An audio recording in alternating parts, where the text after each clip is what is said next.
On Thursday, the White House announced plans to introduce tariffs on $60 billion worth of Chinese imports. The following day, Beijing hit back, saying it would levy 15% tariffs on 120 types of U.S. products, including fruit, wine and steel pipes, worth $977 million, and 25% tariffs on a further 8 other categories of goods, including pork and recycled aluminium, worth $2 billion, if the tit for tat spat was not resolved. On Saturday, China's former finance minister Liu Jiwei said Beijing's retaliatory measures were relatively mild and that tougher steps should be taken. If I were in the government, I would hit soybeans first, then cars and planes, he told the Forum.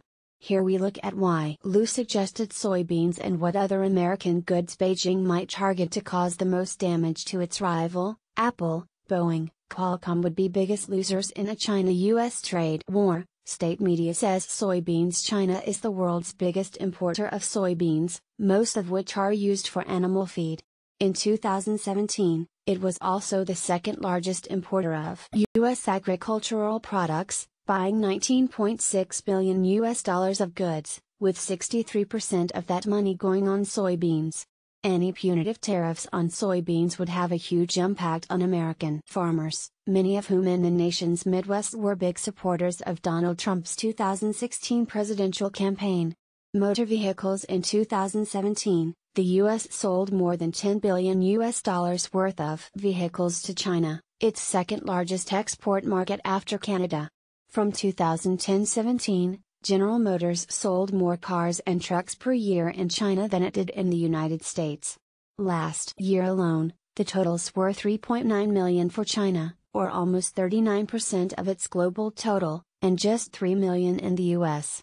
The company said it expects its sales in China to grow to at least 5 million by 2020.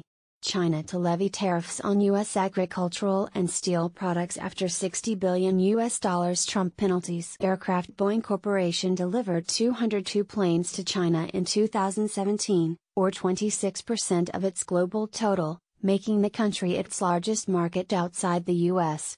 The company said that in the 2017-36 period, China will need 7,240 new planes, with a value of almost $1.1 trillion.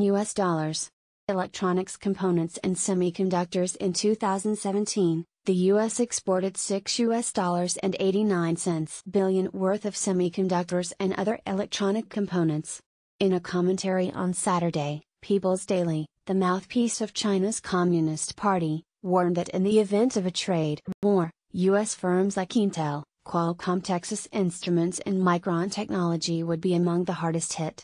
Tourism. Wei Jianguo, a former vice minister of commerce, told mainland media that China might also consider curbing tourism to the U.S. In 2016, the number of Chinese visitors to America rose 15.4% from the year before to 3 million. In that year alone, spending by Chinese visitors in the U.S., including on education, topped $33 billion, making them the country's biggest foreign spenders. The U.S. Department of Commerce said it expects to see Chinese visitor numbers rise to 5.7 million by 2021. Apple boss Tim Cook appeals for calm heads as China, U.S. teeter on brink of trade war. Treasury bonds. Ren Zeping, chief economist with Evergrande Group, and Zhou Shijian, a senior researcher at Tsinghua University's Department of International Relations, were quoted by Chinese media as saying that as a last resort, Beijing could consider reducing its holdings of U.S. Treasury bonds. The country held almost $1.2 trillion worth of the debt instruments at the end of December 2017. According to the U.S. Congressional Research Service, China's purchases of the securities has helped to keep down U.S. interest rates.